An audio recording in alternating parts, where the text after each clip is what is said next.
ગયા અઠવાડિયે 73માં નામ સુધી નામોનો અર્થ વિસ્તાર જોયો હતો. આજે 74મું નામ જોઈએ. શ્રી કર્મ યોગીને નમઃ. श्रीमद् भगवद गीता में प्रबोधित निष्काम कर्म योग के रहस्यों को आत्मसात कर तद अनुरूप अनासक्त भाव से कर्म करने वाले 83 વર્ષના જીવનકાળમાં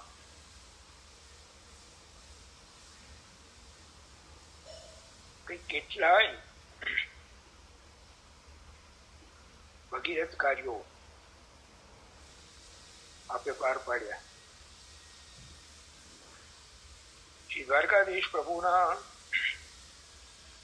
એવા પ્રકારમાં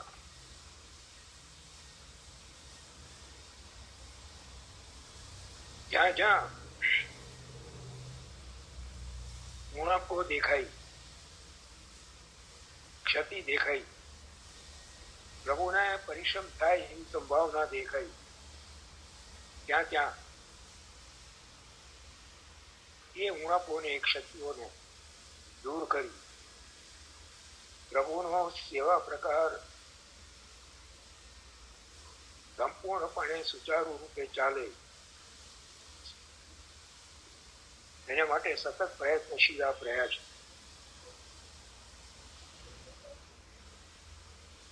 કાંકરોલીની આર્થિક સ્થિતિને એક સમયે ખૂબ ડામાડોળ થઈ ગઈ હતી. એને અનેક પ્રયાસો દ્વારા ફરી સુદૃઢ બનાવી કેટલાય સામાજિક કાર્યો, લોકોપયોગી કાર્યો સંપન્ન કર્યા, કેટલાય ગ્રંથો રચ્યા, કેટલાય સ્તોત્રો રચ્યા,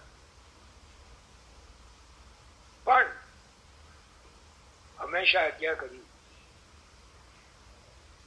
ये सब मैं स्वांत सुखाय कर रहा हूं, मेरे अपने संतोष के लिए कर रहा हूं. આ નિષ્કામ કર્મ પોતે કરેલા કાર્યોનું કોઈ ફળની આશા તો દૂર, એની કોઈ નોંધ લે, એની કોઈ પ્રશંસા કરે, એને પ્રસિદ્ધિ મળે એવી પણ કોઈ અપેક્ષા નહીં. એક ઉદાહરણ આપું. 1980માં પોતાના પિતૃચરણના નિત્ય લીલા પ્રવેશ બાદ એપ્રિલ મહિનામાં વૈશાખ સુદ 12ના દિવસ આપ પોતે ગૃહના તિલકાયત પદે વિરાજ્યા. 2022માં ઈસવીસન 2022 આપના તિલકાયત પદે બિરાજ્યાના 42 વર્ષ પૂરા થયા.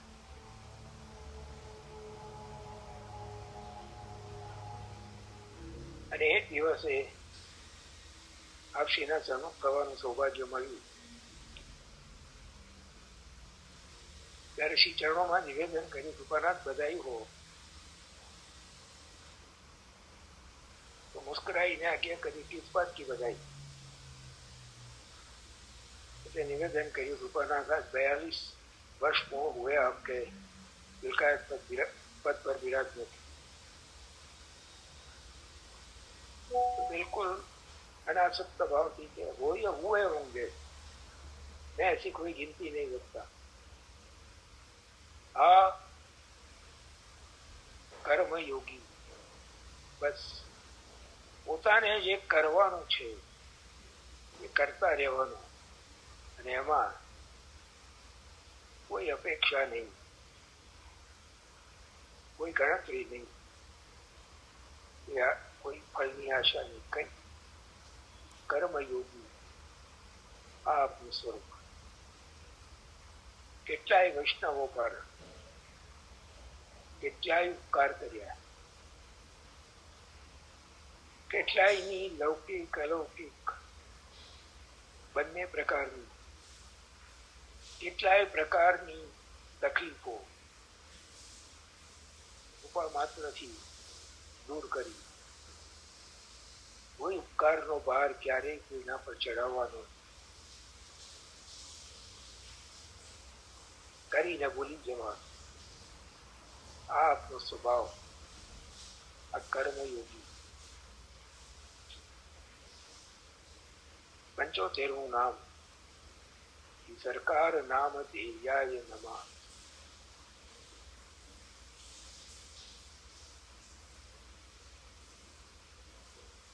આપશીનું સૌથી વધારે પ્રસિદ્ધ ઉપનામ સરકાર.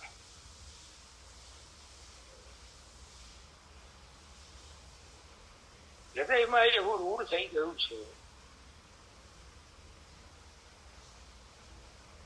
એ નામ બીજા કોઈ માટે વાપરવાનો વિચાર પણ નથી આવતો.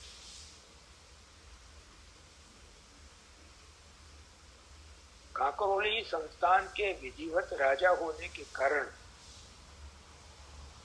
प्रयुक्त किए जाने वाले सरकार संबोधन से ही समस्त परिकर एवं सेवक सृष्टि द्वारा संबोधित किए जाने वाले काकरोलीना राजाना होवाना कारणे सरकार नामથી સંબોધિત થાય એ તો ભૌતિક કારણ છે. કાંકરોલીનો સમગ્ર જે કર્મચારી ગણ છે એ તો સરકાર તરીકે સંબોધે. કાંકરોલીના નગરજનો પણ આપશીના પ્રત્યેના આદરના કારણે એ આદર આપે અર્જિત કર્યો છે, કમાઈને મેળવ્યો છે. આપશીના સ્વભાવથી આપશીના વ્યવહાર કાંકરોલીના નગરજનો પણ સરકાર નામથી સંબોધે અને વૈષ્ણવો પણ સરકારશ્રીના નામથી સંબોધે. આપશ્રીનો ઉલ્લેખ સરકારશ્રી સંબોધનથી થાય અને વાસ્તવમાં ભૌતિક રૂપે જેમ કાંકરોલીના રાજા હોવાના કારણે સરકાર તરીકે ઓળખાય એમ અલૌકિકમાં પણ વૈષ્ણવોના હૃદયના રાજા હોવાને કારણે સરકાર નામથી સંબોધિત થાય. કોઈ આશ્ચર્યની વાત નથી. એ સરકાર વિરુદ્ધ સરકાર સંબોધન આપશીના ઉપર 100% પૂરેપૂરું લાગુ થાય છે. કોઈ કૃત્રિમતા નથી એમાં.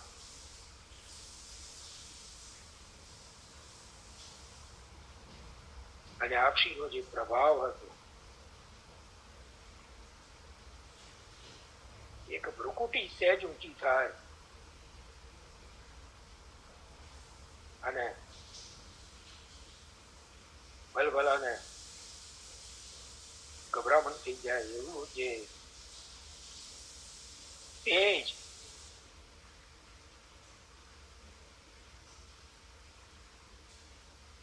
એનાથી પણ આપશીનું સરકાર સંબોધન સાર્થક થાય છે. ચાલો આગળ ચાલીએ. એક નામ લઈ લઉં છું, પછી પેલા કીર્તનની ચર્ચા કરીશું અને પ્રશ્નોની ચર્ચા કરીશું. આપશીની ષષ્ઠી પૂર્તિ ઈસવીસન 2 ખૂબ ઉત્સાહપૂર્વક અને ખૂબ આપશીના સ્વરૂપને શોભે એવી રીતે મનાવાય એના ઉપલક્ષમાં શ્રી ષષ્ઠી પૂર્તિ વ્યાજેન ચંપારણ્ય યાત્રા કૃતે નમઃ. આપશીનું આયોજન કેટલું અદભુત છે. अपनी षष्ठी पूर्ति के अवसर पर आयोजित विविध कार्यक्रमों का आरंभ सन 1999 में सपरिवार सपरिकर चंपारण्य की यात्रा करने वाली षष्ठी पूर्तिना कार्यक्रमोનો આરંભ કર્યો ચંપારણ્યની યાત્રા.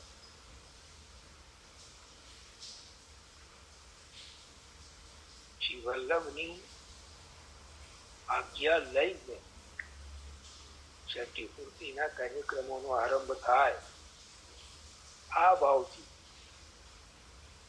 ષષ્ઠી પૂર્તિના કાર્યક્રમોના આરંભમાં આપ મોટા સમૂહને સાથે લઈને ચંપારણ્ય પધાર્યા અને ત્યાં પણ ખૂબ સુંદર રીતે શ્રી આચાર્ય ચરણોની સેવામાં મનોરથો અંગીકાર કરાવ્યા. જે વૈષ્ણવોએ ભાગ લીધો હશે એમને એના સ્મરણ તાજા થતા હશે. અહીંયા એક વાત સમજાય છે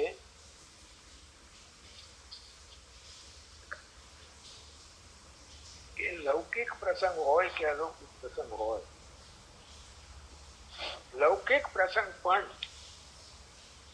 પ્રભુને સાથે રાખીને, પ્રભુને આગળ રાખીને મનાવવામાં આવે છે. લૌકિક પ્રસંગ પણ અલૌકિક બની જાય છે. આપ સેવા કરી શીખવે શ્રી હરિ આપણને પણ શીખવાડે છે.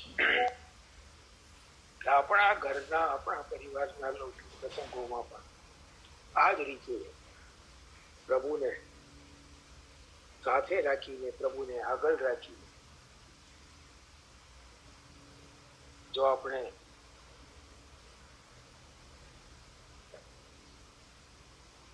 મનાવીએ તો આપણા જે લૌકિક પ્રસંગ છે એ પણ અલૌકિક બની જાય. એટલે અહીંયા આપણે નામોની જે શૃંખલા છે એને અહીંયા વિરામ આપીએ છીએ. કીર્તન નૈનાબેન મોદીએ સુંદર મોકલ્યું છે. આ કીર્તન એમણે તો બીજા કોઈ પુસ્તકમાંથી મોકલ્યું છે, પણ તૃતીય ગૃહની કીર્તન પ્રણાલીમાં હરિયાળી અમાવસ દિવાસો અષાઢ વદ અમાસ એ દિવસે રાજભોગ દર્શનમાં પ્રભુ સન્મુખ ગવાય છે. તૃતીય ગૃહની કીર્તન પ્રણાલીમાં કીર્તનની ક્રમ સંખ્યા છે 1069 અને 358 પૃષ્ઠ ઉપર આ કીર્તન આપવામાં આવેલું છે. પાવસ નટ નટ્યો વખારો વૃંદાવન અવની રંગ નૃત્યત ગુણ રાશિ બરહ પપૈયા શબ્દ ઉગટન और कोकिल कल गावत तान तरंग जलधर तहा मंद मंद सुलभ संचगति भेद उरपि तिरपि मानु लेत सरस मृदंग गोविंद प्रभु गोवर्धन सिंहासन पर बैठे सुरभि सखा सभा मध्य रीजे यह ललित सुभंग. वर्षा ऋतुનું વર્ણન એક ઉપમા અલંકારનો પ્રયોગ કરીને ગોવિંદ સ્વામીએ અદભુત રીતે કર્યું છે. પાવસ નટ નટ્યો વખારો વૃંદાવન અવની રંગ. પાવસ વર્ષા, વરસાદ. નટ એક અભિનેતા છે, એક નૃત્યકાર છે. ગોવર્ધન સિંહાસન ઉપર ગોવિંદ પ્રભુ વિરાજ્યા છે. એક રાજા જેમ કોઈ કલાકારનો ખેલ જોવા માટે પોતાના સિંહાસન પર બેઠા હોય, એવી રીતે ગોવિંદ પ્રભુ લલિત ત્રિભંગ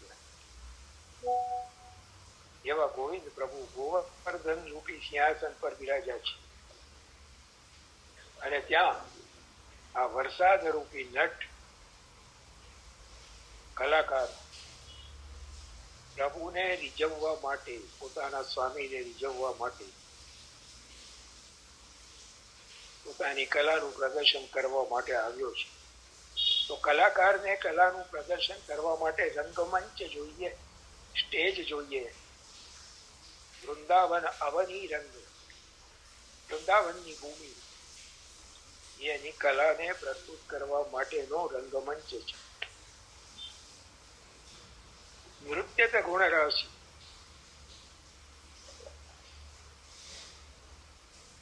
વરસાદની ધારાઓ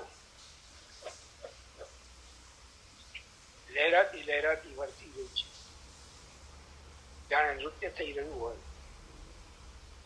બરહા પપૈયા શબ્દ ઉઘટત, નૃત્યની જોડે ગીત જોઈએ. વાચિંત્રો જોઈએ, તાલ અને ગાન. કારણ કે સંગીત ની વ્યાખ્યા જે છે કે જેમાં ગીત, વાદ્ય અને નૃત્ય ત્રણેય હોય, એ ત્રણ મળીને સંગીત બને. એટલે અહીંયા પણ મેઘરૂપી નટ જ્યારે પોતાની કલાનું પ્રદર્શન કરી રહ્યો છે, ત્યારે એને સાથ આપવા માટે બરહા પપૈયા શબ્દ ઉઘટત, બરહા મોર, પપૈયા શબ્દ ઉઘટત, એમના ગળામાંથી નીકળતો શબ્દ જાણે તાલ આપી રહ્યો છે. ઓર કોકિલા કલગાવત તાન તરંગ, અને કોયલ જાણે ગાન કરી રહી છે. જલધર મંદ મંદ સુરપ સંચ ગતિ, ભેદ ઉરપી તિરપી માનો લેત સરસ મૃદંગ. સુલપ સંચ ગતિ, ભેદ ઉરપ તિરપ, આ નૃત્ય શાસ્ત્રના પારિભાષિક શબ્દો છે. નૃત્યની અને તાલની જુદી જુદી મુદ્રાઓ અને લય એને વ્યક્ત કરતા આ શબ્દો છે. જલધર વાદળ ધીમા ધીમા ચાલી રહ્યા છે, જલ ભરેલા છે એટલે ગતિ બહુ ધીમી છે. અને એનો જે મંદ મંદ ગર્જન થઈ રહ્યું છે, એ જાણે સરસ મૃદંગ વાગી રહ્યું છે. નૃત્ય થઈ રહ્યું છે, તાલ અપાઈ રહ્યો છે, ગાન થઈ રહ્યું છે, અને સાથે મૃદંગ વાગી રહ્યું છે. આ બધી જે કલાની પ્રસ્તુતિ થઈ રહી છે વર્ષા ઋતુમાં, કારણ કે વર્ષા ઋતુ પ્રભુને પ્રિય છે, અતિ પ્રિય છે. માટે વર્ષા ઋતુમાં તો પધાર્યા છે, પ્રાદુર્ભૂત થયા છે. વર્ષા ઋતુમાં જ માર્ગનું પ્રાગટ્ય થયું છે. એટલે વર્ષા ઋતુનો આનંદ પ્રભુ કઈ રીતે લઈ રહ્યા છે એનું એક ઉપમા અલંકારના પ્રયોગથી ખૂબ સુંદર વર્ણન ગોવિંદ સ્વામી અહીંયા કરી રહ્યા છે. ગોવિંદ પ્રભુ ગોવર્ધન સિંહાસન પર બેઠા. હવે રાજા બિરાજ્યા છે. રાજા શબ્દ તો બહુ નાનો પડે. અનંત કોટી બ્રહ્માંડોના સમ્રાટ, ચક્રવર્તી સમ્રાટ, એ ગોવર્ધન રૂપી સિંહાસન પર બિરાજ્યા છે અને પોતાની સામે જે આ કલાની પ્રસ્તુતિ થઈ રહી છે એનો આનંદ માણી રહ્યા છે. હવે રાજા જો બેઠા છે તો રાજા એકલા તો બેસે નહીં, સાથે સભા જોઈએ, દરબારીઓ જોઈએ.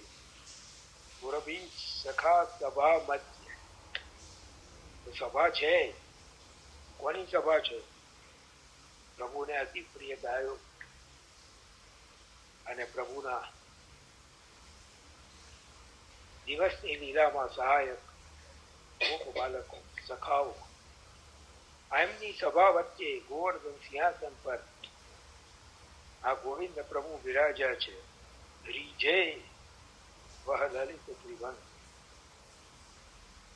લલિત ત્રિભંગ પોતે પણ લલિત ત્રિભંગ એ મુદ્રાથી નૃત્ય કરે છે, વેણુવાદન કરે છે, પોતે પણ કલાકાર છે, કલા નિધિ છે. એટલે કલા નિધિ જે કલાનો જાણકાર હોય એ કલાના દર્શન કરીને કલાને અનુભવીને વિશેષ પ્રસન્નતા અનુભવ. મારા જેવું ઔરંગઝેબ હોય એને કઈ સમજ ના પડે, પણ જે કલાકાર છે એ પોતે જયારે કલાને નિહાળે છે, એની સામે કોઈ કલાકાર પોતાની કલા પ્રસ્તુત કરે છે, ત્યારે એ કલાકાર એનો આસ્વાદ વિશેષ રૂપે માણીને વધારે પ્રસન્ન થાય છે. એટલે લલિત ત્રિભંગ શબ્દથી સૂચિત કર્યું કે પ્રભુ પોતે કલાનિધિ છે અને કલાની આ પ્રસ્તુતિથી અત્યંત પ્રસન્ન થઈ રહ્યા છે અને રીઝી રહ્યા છે. આવો કઈક ભાવ આ કીર્તનનો જે ગોવિંદ સ્વામીની આડીથી સમજાયો એ આપને આગળ પ્રસ્તુત કર્યો છે. હવે આપણે પ્રશ્નોના ચર્ચાના ક્રમ ઉપર જઈએ.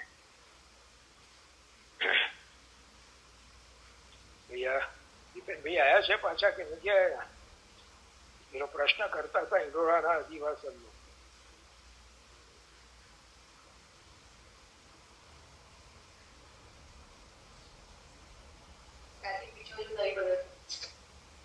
છે તો ખરાબ છે. એક મિનિટ એ નીકળી ગયો હશે એટલે પાછો હોસ્ટમાંથી નીકળી ગયો છે. ના પણ નામ એમાં લિસ્ટમાં નામ છે. દીપેન. હા સતીશ કાકા. હા બોલો પ્રગટ થાવ ને.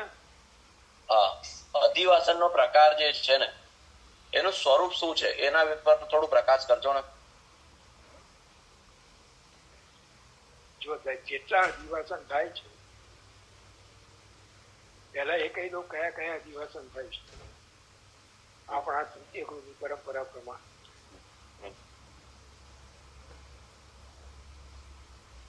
જેઠ મહિનામાં સ્નાન યાત્રાના આગલા દિવસે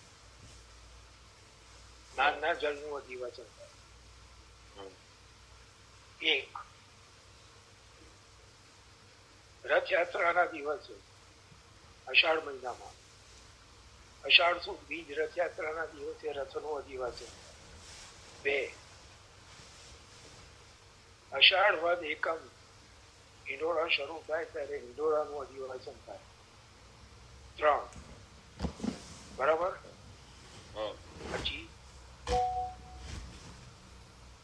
શ્રાવણમાં પવિત્ર એકાદશી ના દિવસે પવિત્ર અને રક્ષાનું અધિવાસન સાથે થાય. 4 અને 5 બરાબર. પછી મા મહિનામાં વસંત પંચમીના દિવસે કળશનું અધિવાસન થાય. કેટલા થયા? 6. દોલોત્સવના દિવસે દોલનું અધિવાસન થાય. 7. અને અક્ષય તૃતીયાના દિવસે ચંદન પંખા અને જે પૂંજા કરવા આનું અધિવાસન થાય. કુલ 8 વાર અધિવાસન વર્ષભરમાં થાય. દરેક અધિવાસન વખતે જે સંકલ્પ કરવામાં આવે છે એની યાદી એ આખાને આખા સંકલ્પ તૃતીય ગૃહની શૃંગાર પ્રણાલીમાં પાછળ પરિશિષ્ટમાં આપેલા છે. દરેક અધિવાસન રથયાત્રાના 2-3 દિવસ પહેલા હાલોલથી એક વૈષ્ણવનો ફોન આવ્યો હતો. તુષારભાઈએ જ મને રીડાયરેક્ટ કર્યો હતો કે વૈષ્ણવને ત્યાં રથનું અધિવાસન થાય કે ના થાય. આપણે ત્યાં અધિવાસનનો પ્રકાર થતો નથી. એનું કારણ એક જ છે, એમાં કોઈ મંદિરના ઠાકોરજી કે આપણા માતે વિરાજતા ઠાકોરજીના સ્વરૂપમાં ભેદ છે એ કોઈ કારણ નથી. કારણ એક જ છે કે અધિવાસન વખતે સંકલ્પ કરવો પડે, પ્રાણાયામ કરવો પડે, અને એ અધિકાર જેને જનોઈ હોય, ઉપવિત સંસ્કાર થયા હોય એને જ હોય. આપણને જનોઈનો સંસ્કાર થયો નથી, આપણે જનોઈ ધારણ કરતા નથી, એટલે આપણે સંકલ્પ કરી શકતા નથી, પ્રાણાયામ કરી શકતા નથી. એટલા માટે આપણે ત્યાં અધિવાસનનો પ્રકાર વૈષ્ણવને ધ્યાન નથી હોતું. દરેક અધિવાસન પાછળનો ભાવ એક જ છે કે જેમ કે રથમાં પ્રભુ બિરાજે છે તો રથનું અધિવાસન થાય છે. ઘોડાના આ એ વૈદિક છે, બરાબર છે, વૈદિક છે, વૈદિક છે, પણ આપણે ત્યાં એનો ભાવ એ છે, કોઈ પણ વસ્તુને પ્રભુની સેવામાં પ્રયુક્ત કરવી છે તો પ્રભુ એનો પ્રસન્નતાથી અંગીકાર કરે. જે પણ સાહિત્યને આપણે પ્રભુની સેવામાં લઈ જઈ રહ્યા છે એ પ્રભુને સુખકર થાય, પ્રભુને એમાં એનું ઉપભોગ કરીને પ્રસન્નતાનો અનુભવ થાય, એ જ એની પાછળનો ભાવ હોય છે. પ્રભુના રથાધિરોહણ માટે, પ્રભુ રથમાં ચડીને બિરાજે એને માટે હું અધિવાસન કરું છું એવો સંકલ્પનો અર્થ થાય છે. ઘોડાના પગે પણ ચંદન લગાવવામાં આવે છે. રથના ચક્ર પૈડા ઉપર ચંદન લગાવવામાં આવે છે. રથના શિખર ઉપર ચંદન લગાવવામાં આવે છે. મિશ્રીની ઘટ્ટીનો ભોગ ધરવામાં આવે છે. 4 બાતીની આરતી કરવામાં આવે છે. આ પાછળનો ભાવ એ છે કે આ રથ અને આ ઘોડા એમાં પ્રભુ બિરાજે ત્યારે પ્રભુને કોઈ પરિશ્રમ ન થાય. ઈંડોળામાં પ્રભુ બિરાજે તો પ્રભુ 32 દિવસ ઈંડોળામાં સુખથી ઝૂલે.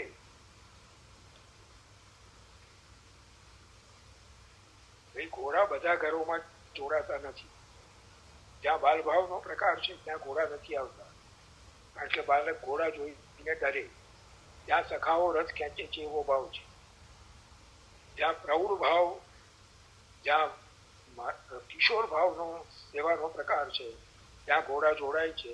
એ પણ બધા ખેલમાં નથી જોડાતા, છેલ્લા ખેલમાં જોડાય છે અને રથ ઘોડા ખેંચે છે.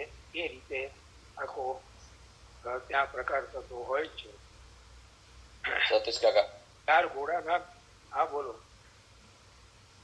પૂર્વમાં જે રીતે વાત કરી હતી સરકારશ્રીએ આપણને જણાવ્યું હતું કે જે ઘોડા હતા અને એનો ક્રમ આપણને સ્વરૂપાત્મક છે, તો એ પ્રસંગ જે છે ને લગભગ ગિરધરલાલજીના સમયમાં એ પ્રસંગ થયેલો. અને હા, એ મને વેદાંત રાજાએ પૂર્વમાં નાવ વખતે ગયા ને તો તે વખતે એમને સમજાયું હતું. અને આ વખતે જયારે નાવનો મનોરથ હતો ને તો એમાં પણ અધિવાસન થયું. અને અધિવાસન થયા પછીનો મારો અનુભવ, વ્યક્તિગત અનુભવ કહું, કારણ કે ત્યાં આગળ એવું છે કે એમની કૃપાથી ત્યાં નીકળતા હતી તો યમુનાજી થી આખો જે ચોક ભરેલો હતો, યમુના એટલે જલથી આખો ચોક ભર્યો હતો. અને અધિવાસન થયા પછી જે છે એ જલમાંથી જે સુવાસ ને એ જે આખો પ્રકાર જે છે આખો જ બદલાઈ ગયો. એમાં એવું છે કે જયારે નાવનો મનોરથ હોય છે કાંકરોલીમાં, તો પ્રથમ 1 લોટકી ભરીને યમુના જળ પધરાવવામાં આવે છે. એટલે સાક્ષાત યમુનાજી જ બિરાજે છે એ એમાં ભાવ છે. અને એટલા માટે મનોરથ પૂરો થયા પછી પ્રભુ ભીતર પધારી જાય અને જળ છોડે ત્યારે વૈષ્ણવ એમાં બેસીને સ્નાન કરે છે. એની પાછળનો પણ આ જ ભાવ છે. હવે એક થોડુંક વિશેષ કહું સતીશ કાકા, આ જ વખતે વેદાંત રાજાએ જે જણાવ્યું કે એક વખતે શું થયું હતું, અધિવેશનના ક્રમમાં ભૂલી ગયા તો યમુનાજી સાક્ષાત જે ત્યાં ચોક છે ત્યાં ઉપરથી જે દિવાલ છે ત્યાંથી લિટરલી જે છે જલ સ્વરૂપે પ્રગટ થઈને જે છે એની અંદર બિરાજ્યા હતા. હવે આ કોઈકનો પ્રશ્ન છે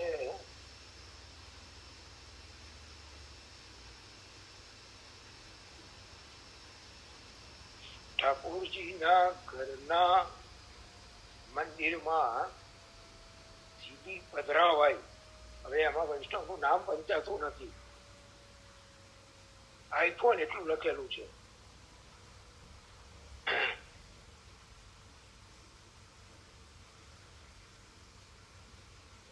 આ શું આવ્યું પાછું? અષાઢ વદ 1 મિનિટ. અષાઢ સુદ 13 શું છે? ગોવર્ધન માલાનો ભાવ વિનંતી. એટલે ગોવર્ધન માલા જે હમણાં ગઈ, જે આપણે, તો સતીશ કાકા એની પર થોડો પ્રકાશ કરો.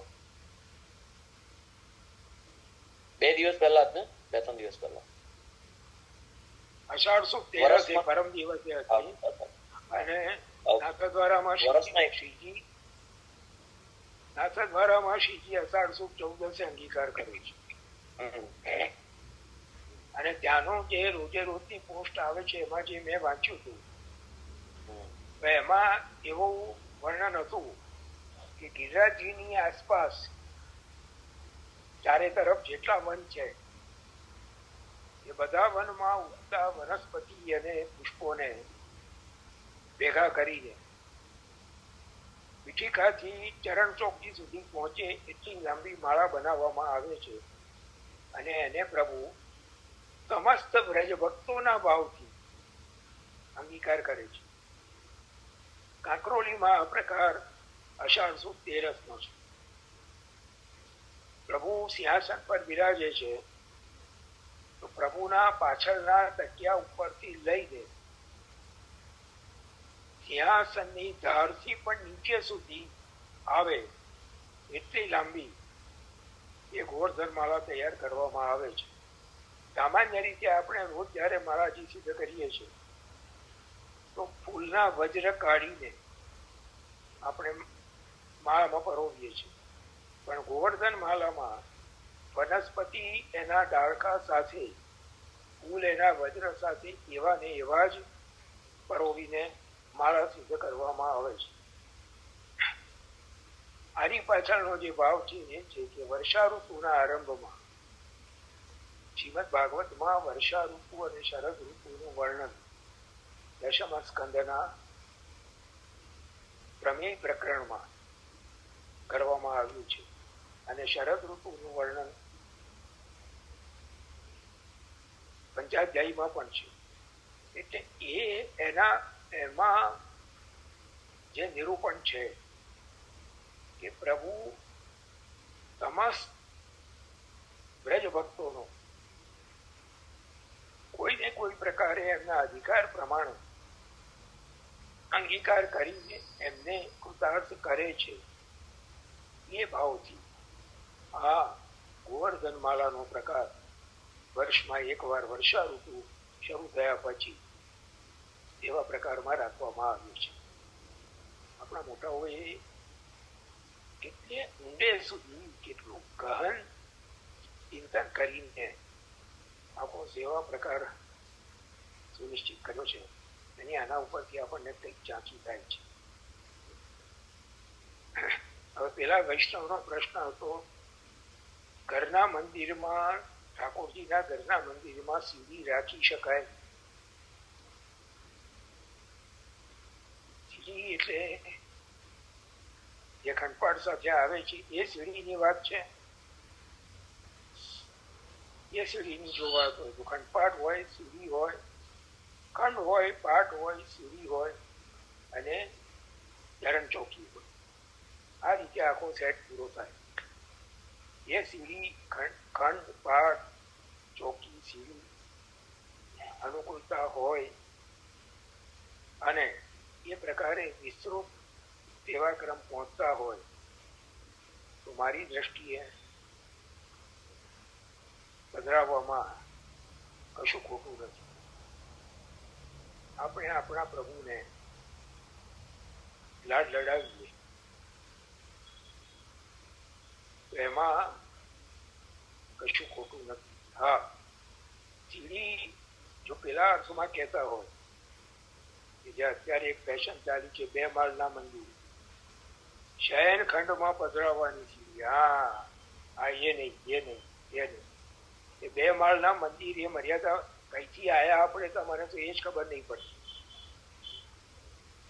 મંદિરોમાં રોજ દર્શન કરવા જઈએ છીએ, નિયમિત દર્શન કરીએ છીએ, વર્ષો થઈ ગયા.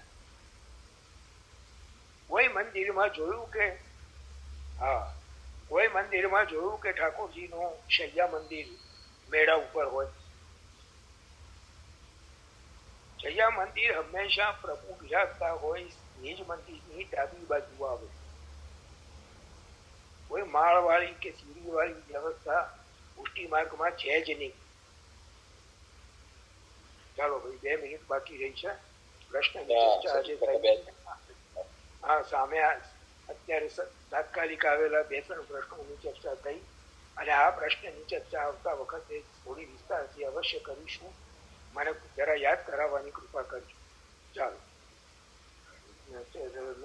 કેરો ભરોસો દળી ન ચરણ કે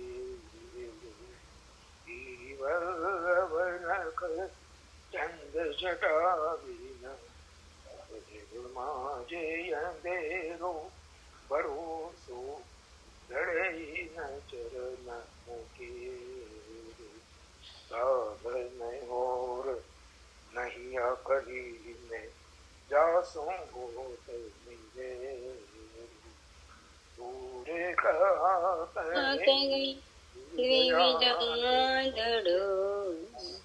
ગળે કેરો ભરોસો